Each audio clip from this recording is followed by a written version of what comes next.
My gosh, what are they gonna do without all these old girls? They don't even know how to eat. Uh-oh. Something's happening to one of my dogs over there. Don't be getting rabies. I feel like I just need to address something. I've had several comments now on some of my videos. I got lots of things to say about you. You got an attitude. Can you say hello? Hello. So it's been going really well in this training pasture. Hero, what you got? What'd you get me? I figured it had to be a woodchuck. She doesn't eat raccoon. She must not like the flavor. Good morning. I pulled the trigger on ordering 14 more Nofence collars. In hindsight, I should have done it a month ago because now I've got forage that's getting really mature and I should have had these does out there trying to utilize that. It's such a big chunk of money. I had talked myself out of it, and now my husband and I talked about it, and just the time savings and the utilization of forage, it does pay for itself over time. It's just a big chunk up front. So I am going to move the bucks up into that pasture, and then I just have a small group of 14 does that are due to kid in 3 weeks. I need to get them on grain. I normally aim for about 4 weeks on grain, late gestation. However, last time I ordered collars, they came from Madison, and it only took 2 or 3 days. This time they came from Norway, so it took 10 days. So I've been waiting for these collars, and then I only have one charger, so it took 3 days to charge 14 batteries. So I'm gonna get these bucks moved up. I should be able to move them myself. Then we're gonna have to corral all the does in the corner of the pasture into the creep pen, and then we're gonna have to get their collars fitted, and then we'll walk them across the back of the property over there. I'm going to use the bucks to hopefully help train them. They're all pregnant, and my bucks are all gentle giants, so none of them, actually, these are all really young bucks now, so all of my does that are pregnant are bigger than these bucks, so they ain't gonna get picked on. All right, ready, boys? I got the grain. Come back, come back, come back. Get off my four-wheeler. Get down, get down. All right, get your foot off the tire.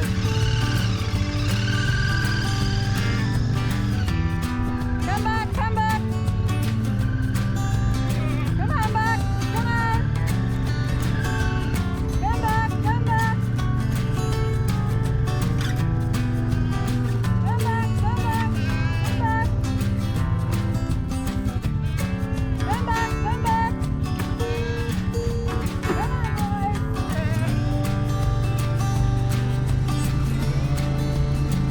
Come back, come back, come back.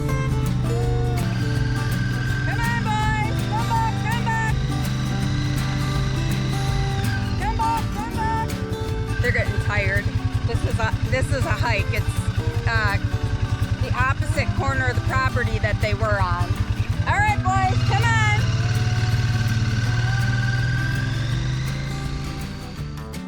Oh, good boys. Good job. Come on, boys.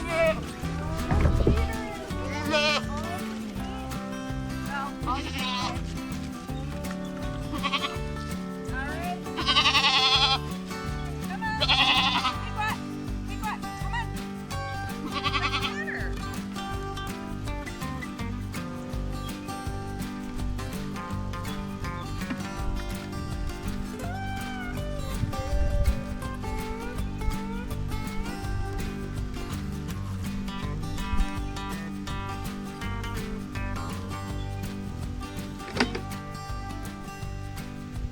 We got the bucks in there, and currently our pregnant does are under the tower, and the creep is way in the corner over there, so we're gonna have to load everybody into the creep pen, and then I have a gate right in that corner that we can get them out, and then we'll walk them all the way across this back property line, and then right back there I've got poly wire. So I'm using a poly wire perimeter fence to train these does.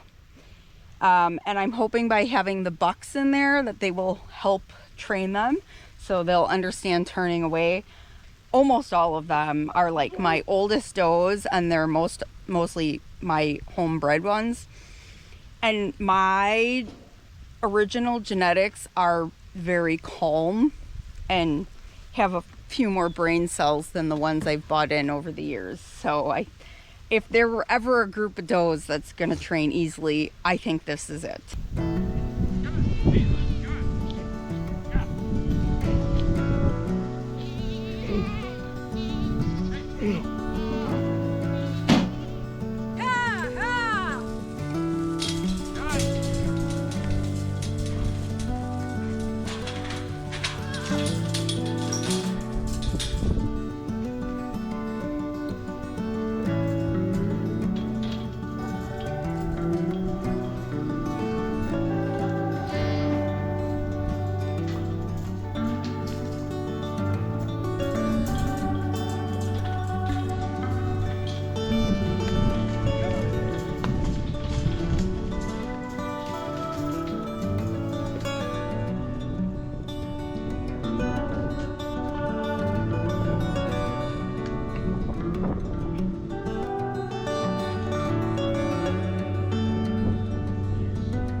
Some idiots in the interior fence got out, so we'll put them back. Come on, girls. Yep. The fence should be off.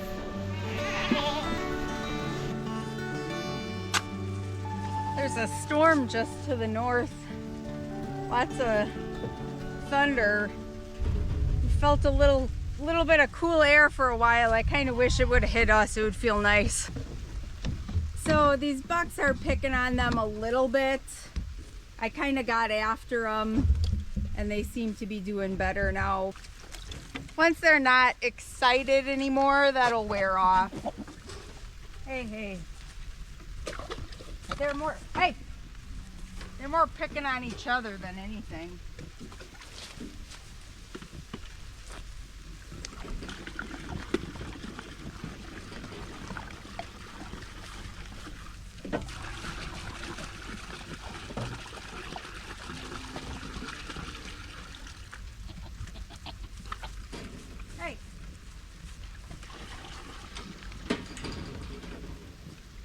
As we brought them from that corner and we're bringing them across, we got to that midway point and all the does from on that side blew through the fence, which I kind of figured would happen.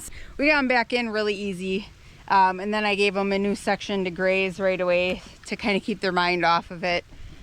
But so like I said, I personally think that these does in here are like my cream of the crop when it comes to like intelligence, and almost all of these are homegrown ones. Buck sired a lot of these.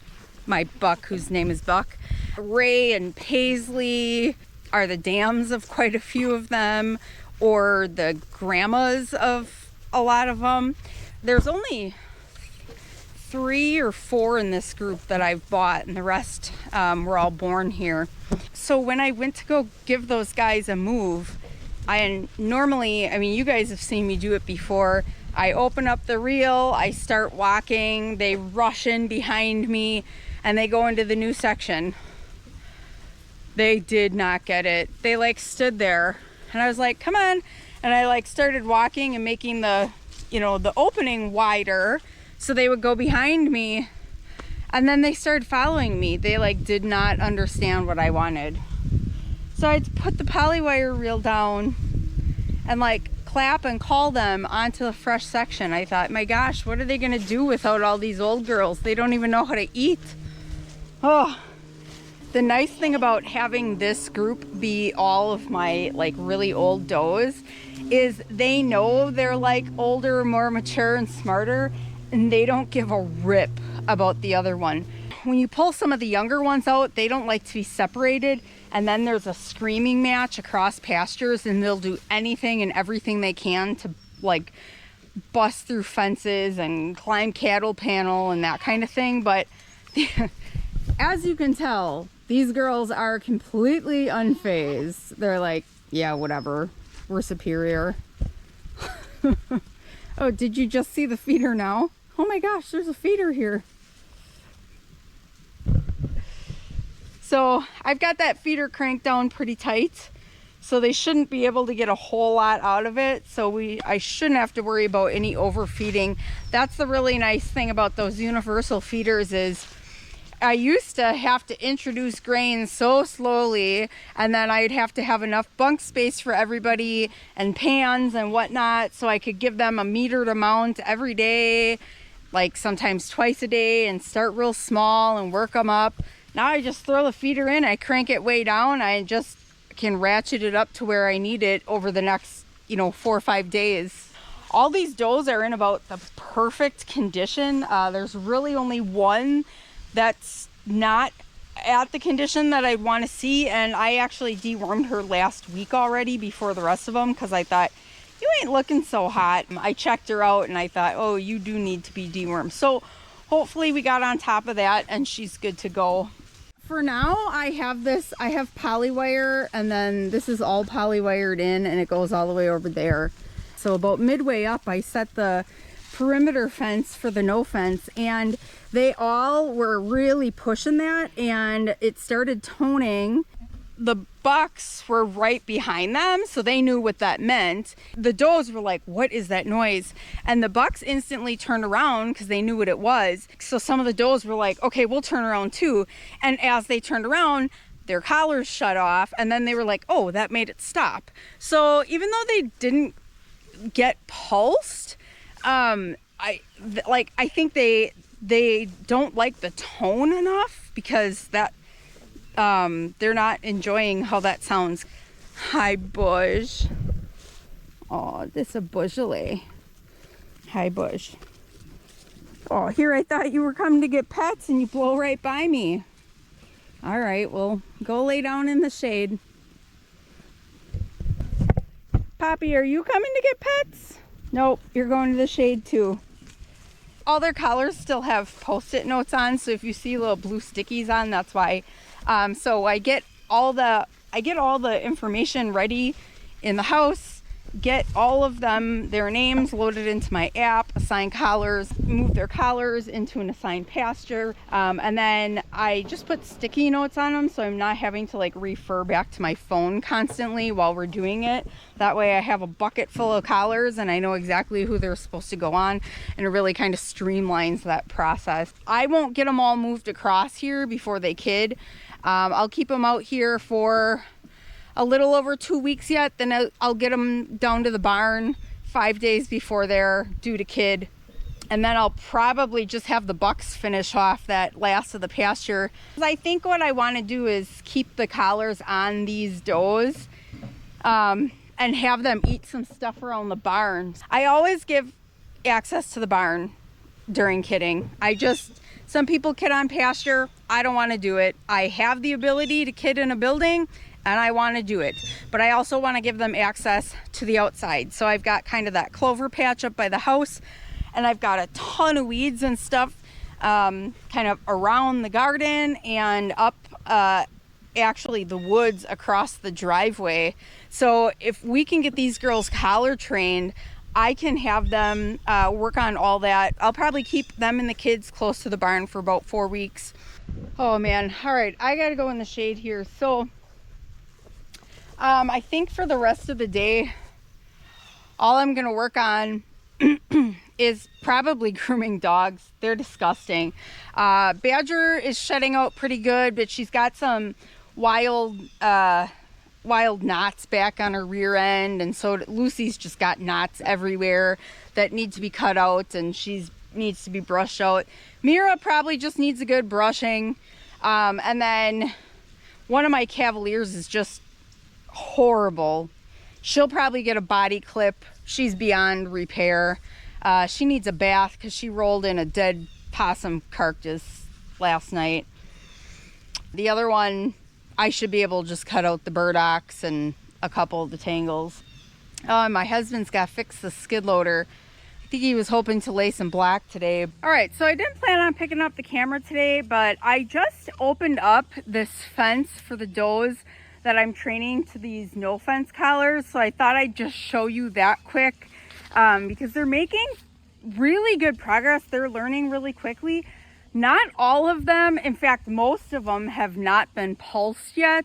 Nobody was pulsed yesterday, and I think there were only like 2 or 3 on the 2 days before that. Because those bucks are in there, they're doing a really good job of training those does. As soon as they hear the collars of the ones around them, they turn around, and the does have kind of realized like, oh, that's what I have to do. So I just let them out. The wire was right across here and then went up into the woods. So they're all here, and they've got to be reaching the border over there pretty quick. So I gave them this whole area. This goes like straight up. It's a big hill. So I gave them this whole area here now added on. So I think I've got 19 in this group right now. Can't see them all because they're all kind of hiding in the brush. So now they've got like this much bigger wooded area. So I'm gonna leave this side open. And I'm actually gonna leave the poly wire up on that side over there and then kind of up the hill and around the back. I just want to slowly give them exposure. And the reason I'm leaving that side closed, they know that's the way home. And there's much more incentive to go back to the barn, back to shelter, back to where mom is, back to where they know there's feed in the barn and naughty stuff they can get into. I'm gonna just kind of supervise for a bit and hope that one of them gets close to the border here so I can kind of watch what they do with no fence. But this collar training is going really, really well. I think really the key to this is to have a sizable group to train with. I only had 6 collars before, and like I've said, I've tried to use them for some smaller breeding groups. I think they're just so stressed out being separated from the herd that they really just need a physical boundary. Because even the buck that was with that group has been collar trained for almost a year. He was frantic also, and then they would get frantic and he would blow right through it also, even though he knows better. So I think there's definitely a group mentality. So they've got to be getting ridiculously close to the border here. 3 of the bucks are right here with the few does that are over here. So that will definitely help if they reach the border. Oh, there we go. We just got a tone and they turned around. Excellent. I feel good about that.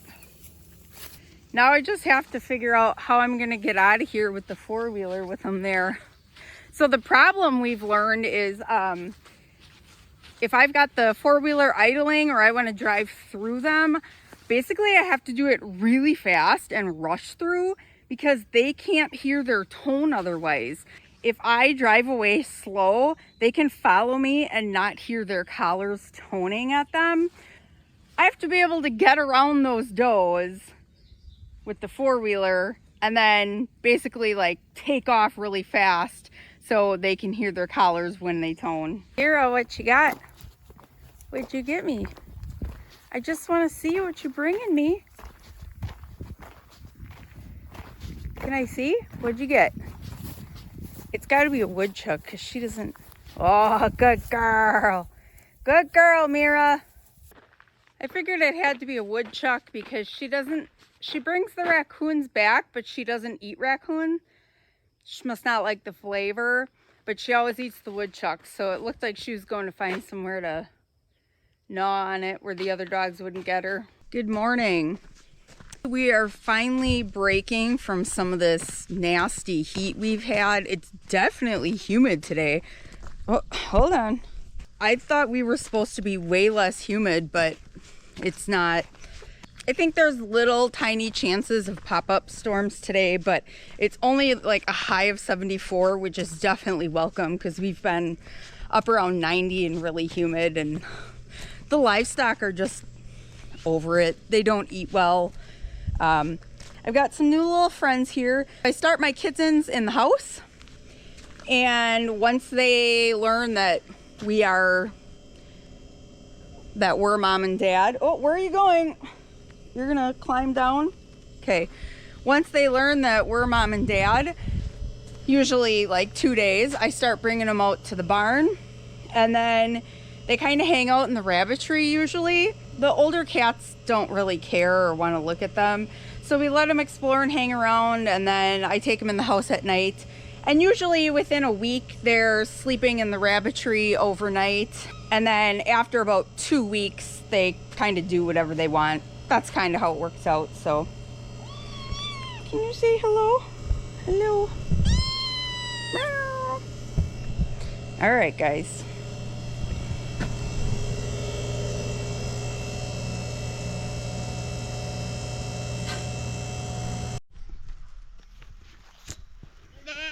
Good morning. Of course, the mama's boys are always the first ones to come greet me.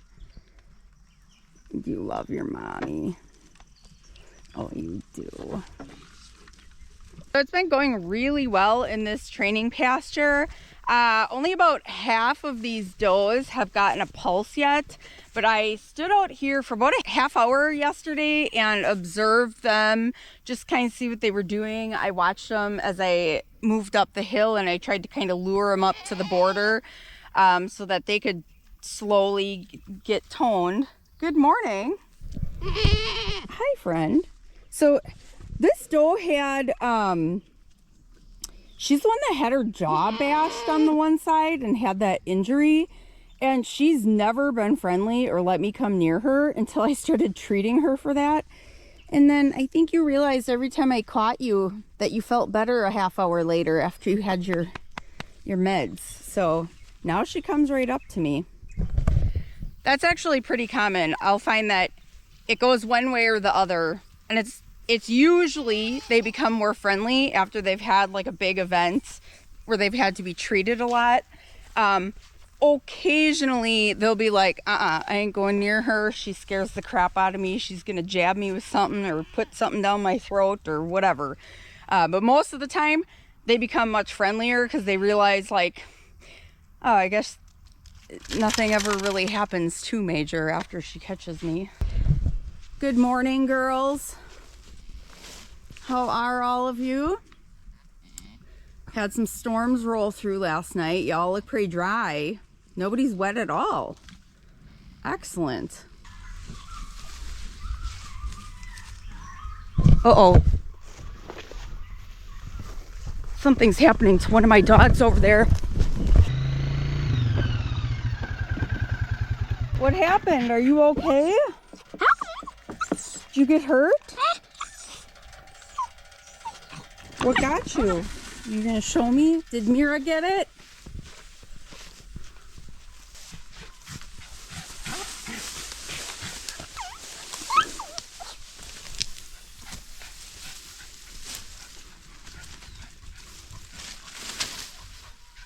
So I think whatever's in that hole, she got bit or something.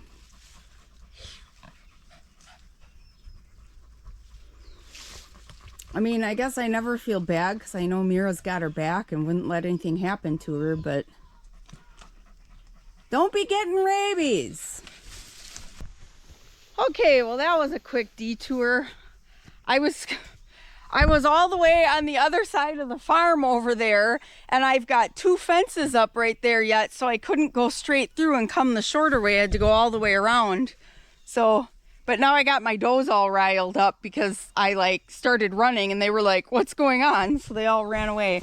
I'll go back over there and we'll continue our conversation. I don't have anything big planned for the day. Oh man, the flies are terrible this morning. It's a Sunday, so I'm gonna kind of take it easy, do the basic chores. I really wanna get some video edited. I've got some different things planned for the summer that I'm hoping you're gonna like. Some more educational, more subject-specific videos than just vlogs. I feel like I just need to address something. I've had several comments now on some of my videos that I don't use nice words to my goats all the time. And that's true. Can you stop rubbing on me? If they exhibit poor maternal skills or make dumb decisions by escaping or walk away from their kids after they're born or kid outside on the concrete on a cold windy day instead of in the nice fluffy bedding, I call them out on it. I tell them they're dumb, that they're being idiotic. When they pick on other goats and bash them in the ribs, I don't say nice things. They don't speak English. They don't take it personally. We're just friends. We can be honest. I can roast my girls. I can tell them how I feel. I can say, Daisy, you can be a really crap mom sometimes. You pick one kid and you love it. And you pick one kid and you hate it. So get your crap together this kidding and love both your babies. And Poppy, you can be greedy. You're extremely greedy. You're mean, you push on other goats, you think all the feed is yours. You're so entitled. Do you want to give Mom little kisses? Still loves me.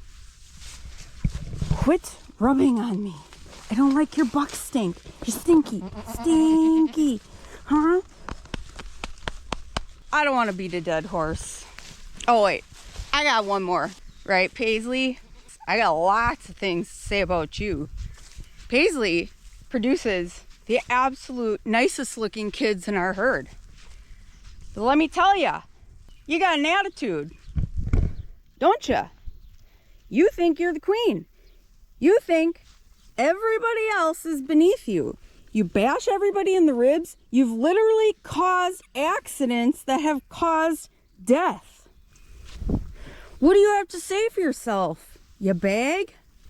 You get the idea. I guess I just wasn't raised in kind of a delicate flower environment, and it never occurred to me that anybody would think that when I call a goat a moron, it would hurt its feelings. So you don't need to feel uncomfortable. I'm not being serious. Farming is lonely. I got nobody else to talk to, and with livestock, you can say out loud what you can't say to people, and it doesn't hurt their feelings. They still love me. I love them. They're well taken care of. So I'm sorry if I offend any of you. Again, you don't need to feel uncomfortable. We're all different. This show is not made for kids. So we're just honest here. Despite there only being a 15% chance for pop-up storms today, it's been raining pretty steady for about an hour now, and the radar shows no end in sight. And there's lots of thunder in the distance. So I checked the forecast 2 hours ago, right before I came out, and that's what it showed. But I swear they get worse every day. I mean, the only thing to really know what's gonna happen is looking up, honestly.